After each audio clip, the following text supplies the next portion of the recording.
Saya datang ke sini tidak main-main. Yang butuh bensin tuh orang lain juga butuh sama. Dan saya akan negosiasi. Kalau tidak diikuti terus, saya yang akan memimpin kalian. Assalamualaikum warahmatullahi wabarakatuh. Saya rasa Yongurara, Prabowo, para menteri, para pejabat pasti terkejut teman-teman melihat pidato Kang Deddy Mulyadi ini. Ya, bukan cuma itu aja teman-teman. Kang Deddy Mulyadi turun langsung ke lapangan. Ya, temui para pendemo, pimpin para pendemo. Ya, yang mana kemarin ya bahan bakar naik, ya Pertamina naik. Ya, Kang Deddy ada di pihak rakyat. Luar biasa teman-teman. Ya, jarang sekali ada pemimpin pejabat seperti ini.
Karena kita merangkai kata-kata. Visi itu nggak usah panjang. Cukup apa visinya? Jawa Barat istimewa. Apa misinya? Pembangunan berkarakter. Apa itu Jawa Barat istimewa? Jawa Barat istimewa itu Jawa Barat yang terwujud dalam tatanan kehidupan yang apa? Gemah, ripah, repeh, rapi. Gemah, ripah, repeh, rapi itu karakter manusianya seperti apa? Cager, bager, bener, pinter, singer. Kehidupan civil society-nya seperti apa? Kehidupan civil society-nya sareundeuh, saigel, sabobot, sapihanean, kacai jadi seleuwih, kadarat jadi salogak. Kehidupan ekonomi masyarakatnya bagaimana? Kehidupan ekonomi masyarakatnya adalah masyarakat yang ngahenang, ngahening, ngeunah nyandang, ngeunah nyanding tapi teu nyandung. Kekayaannya bagaimana? Kekayaannya adalah reaketon, buncir duit, loba duit, bro di juru, bro dipantau, ngalaya di tengah imah, di pipir aya petikeun, di kolong aya si jago, na parango aya si di kolong aya si jamrong, na parango aya si jago, sistematik. Kemarin saya diuji itu oleh dosen Paramadina. Nah, ini untuk itu visi kita ini. Karena visi kita ini kita harus bekerja. Bekerja bagaimana? Sistem pendidikan. Pendidikannya pendidikan berkarakter. Pendidikan berkarakter itu apa?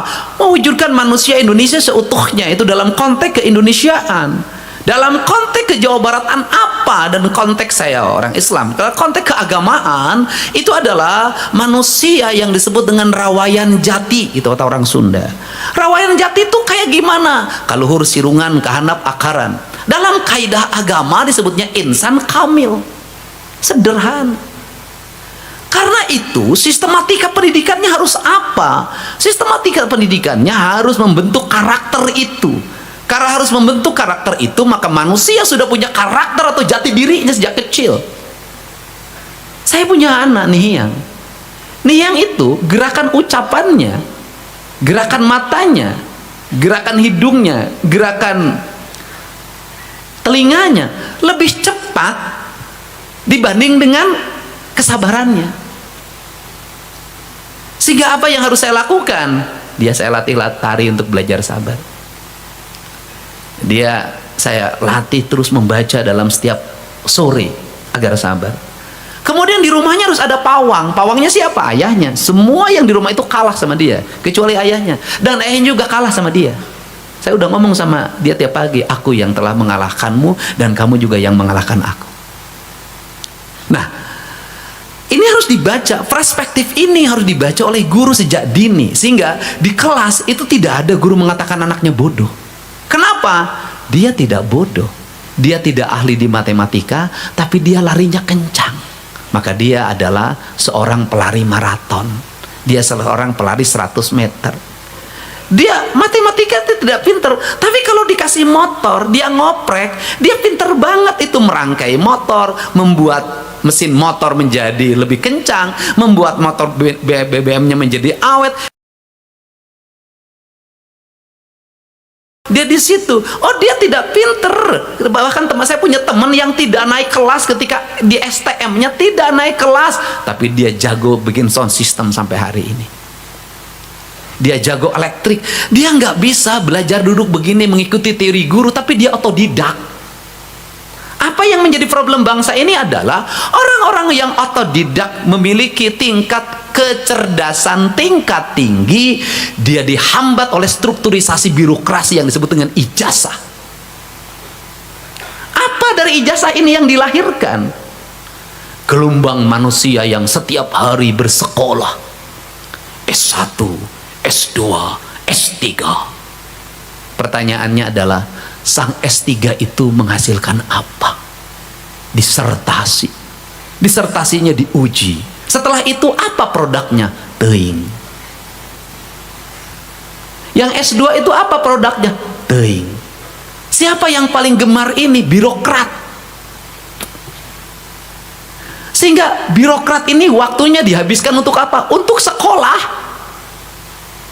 Karena waktunya dihabiskan untuk sekolah, nyaris dia tidak punya inovasi di luar sekolah. Apa yang terjadi? Kelompok orang yang mengejar golongan, tukin, menjadi nilai yang sangat tinggi dalam dalam pembelajaran APBN, APBD. Bebannya bisa mencapai 40%, ada yang 60%, ada yang 70%. Sehingga anggaran ini habis oleh birokrat. Birokratnya tiap hari apa? Diskusi, seminar, launching. Setelah itu apa? Setiap ikon dibikin jingle, lagu. Jadi lagunya yang keren, produknya tidak ada. Maka saya ingin rubah di Jawa Barat. Saya mulai memimpin, saya memperlihatkan cara bagaimana menyelesaikan masalah dalam setiap hari. Bagaimana birokrat itu efisien. Bagaimana belanja pemerintah itu dibelanjakan pada publik. Ketika orang lain hampir frustasi, 2026 Jawa Barat kehilangan 2458 triliun uang. Seluruh provinsi Jawa Barat kehilangan 5,7 triliun uang. Saya tidak pernah putus asa. Saya katakan, ini tantangan bagi saya. Semakin dikurangi, maka saya tidak akan pernah berhenti untuk bergerak. Kenapa? Orang-orang hebat itu orang yang banyak puasanya dibanding yang banyak makannya. Saya tuh nggak pernah, putus asa, enggak. Kenapa? Ya sudah. Saya katakan, tahun depan nggak ada lagi itu makan minum di Pemda. Nggak ada lagi snack pagi. Kenapa? Semakin banyak snack pagi, semakin banyak makan siang di dus, semakin banyak orang kena diabetes.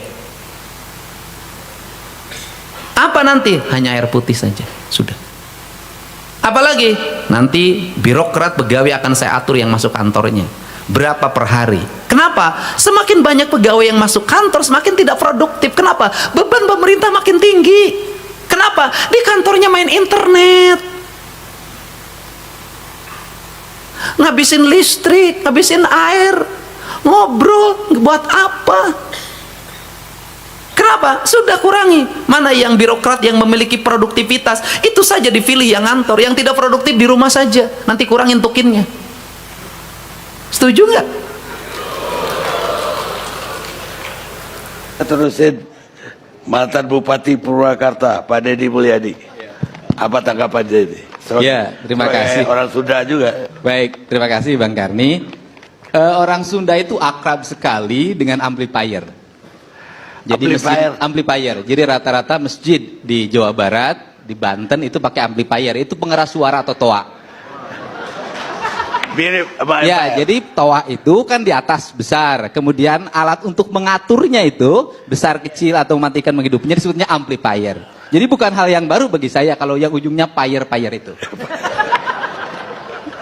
Nah, tetapi yang paling penting adalah dalam sudut pandang saya, memang secara umum masyarakat Indonesia itu memiliki kegandrungan sejarah.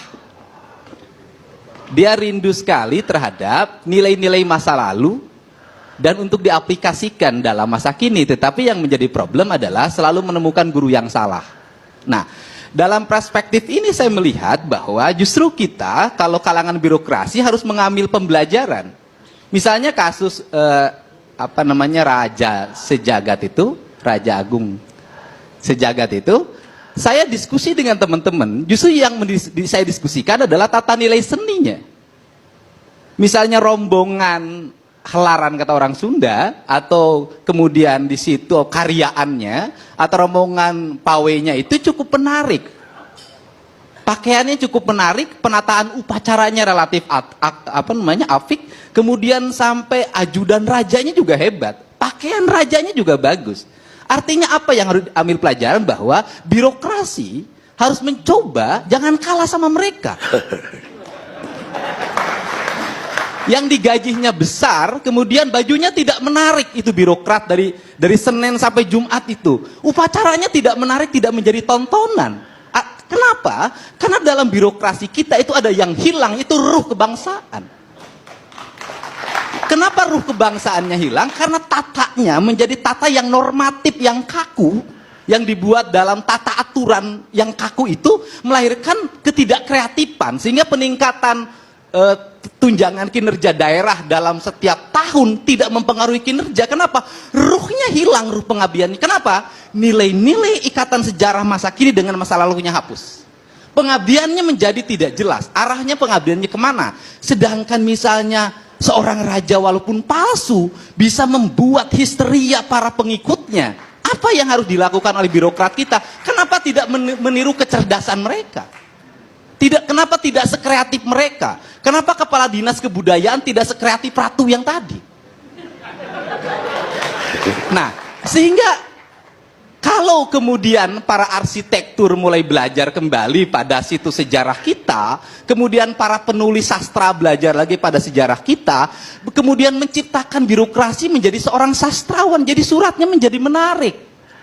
Kalimatnya menjadi kalimat pujangga, sehingga ketika seorang bupati, ketika seorang gubernur berkirim surat pada masyarakat, suratnya dibaca dengan baik. Kenapa? Karena susunannya karya sastra. Kalau surat sekarang birokrasi pasti dimulai dengan kalimat, disampaikan dengan hormat, semuanya rata. Atau masih mending disampaikan dengan hormat, dipermaklumkan dengan hormat, menganggap rakyatnya itu orang gila. Ini kan problem kita. Sehingga karena ini problem kita, bagi saya ini kan karena Mas Sujiwo Tejo agak kurang produktif. Jadi jarang sekali membuat pertunjukan teater yang menarik, drama yang menarik. Masyarakat kita sudah kehabisan tontonan yang menarik dan berkualitas. Jadi muncullah tontonan yang ada di Jawa Tengah, di Projo, dan di Jawa Barat, di Bandung. Tinggal yang menjadi persoalan adalah kalau ingin jadi raja, menurut saya siapapun berhak untuk mendeklarasikan diri menjadi raja, asal punya syarat untuk menjadi seorang raja. Dia itu punya kekayaan yang cukup, punya pengetahuan yang luas, sehingga deklarasinya memakmurkan rakyat, membagi hartanya, bukan mengut iuran. Karena rakyat udah bosan dengan iuran dalam setiap bulan. Kan ini yang menjadi problem. Kalau Sunda Empire apa tanggapannya, Mas Dedi? Ya, Sunda Empire itu. Ya, kalau dari sisi tata kalimat sebenarnya mengejar pada aspek falsafah ajaran Pajajaran Siliwangi. Yang disebut dengan Sunda itu adalah nilai-nilai ajaran yang mengajarkan tentang kearifan matahari, kearifan gunung, kearifan laut, yang melahirkan ajaran Tritangtu di Buana, yaitu melahirkan ajaran satu tata rasa, dua tata negara, yang ketiga tata buana. Dan itu sebenarnya ajaran lingkungan, di mana manusia Sunda itu menganut falsafah papat kalimat pancet, bersatunya diri dengan kesemestaan. Kalau begitu layak dong Sunda Empire di bawah di atas sebuah kerajaan di dari dunia. Sisi nilai, bukan teori-teori. Jadi kalau nilai ajaran kan Sunda mengajarkan tentang manusia itu sama, manusia setara, dan itu kan ajaran PBB. Manusia itu setara, yang disebut dengan pajajaran, saamparan. Kalimat sa itu kalimat penyatuan. Manusia, Tuhan dan alamnya adalah satu kesatuan yang tidak bisa dipisahkan. Siapa yang bertuhan tidak boleh nebang pohon sembarangan. Siapa yang bertuhan tidak boleh mencemari sungai. Siapa yang bertuhan tidak boleh menebas batu. Dan ini yang menjadi problem di masyarakat Sunda secara umum, tidak memahami ajaran Tritangtu itu. Tetapi bukan wilayah teritori yang dikasih pangkat. Justru kepangkatan itu bertentangan dengan ajaran Pajajaran. Karena rajanya juga nggak punya istana yang megah, dia berkeliling. Dia kerajaan itu di mana-mana kok. Pentagon aja di bawah dia. Kita lihat pemirsa.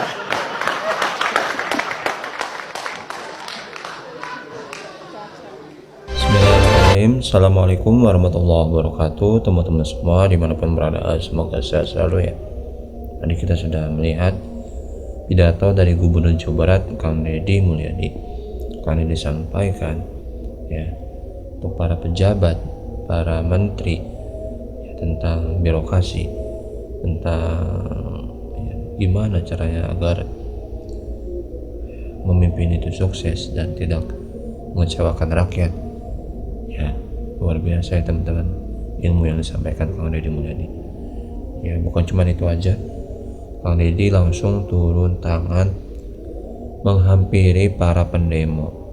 Ya, ikut nimbrung, ikut ya bersama di situ ya, bersama para pendemo.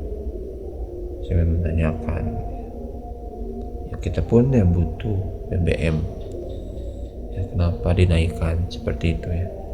Dan ini termasuk ya emosional dan membuat warga makin ya, merasa kehadiran sosok pemimpinnya ya. Jadi luar biasa Kang Deddy Mulyadi ini nggak takut ya bersama rakyat ya, ketika para pejabat ya mohon maaf sendiri ya.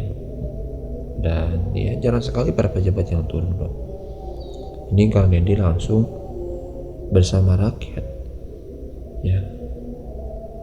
Ini bentuk ya sikap yang mana luar biasa teman-teman ya, luar biasa ini teman-teman ya. Ya, semoga Kang Deddy Mulyadi sehat selalu ya teman-teman, dan dipanjangkan umurnya. Dan semoga ada manfaatnya ya video kali ini tentang pidato Kang Deddy Mulyadi yang mengingatkan para pejabat birokrasi agar tetap amanah. Terima kasih. Assalamualaikum warahmatullahi wabarakatuh.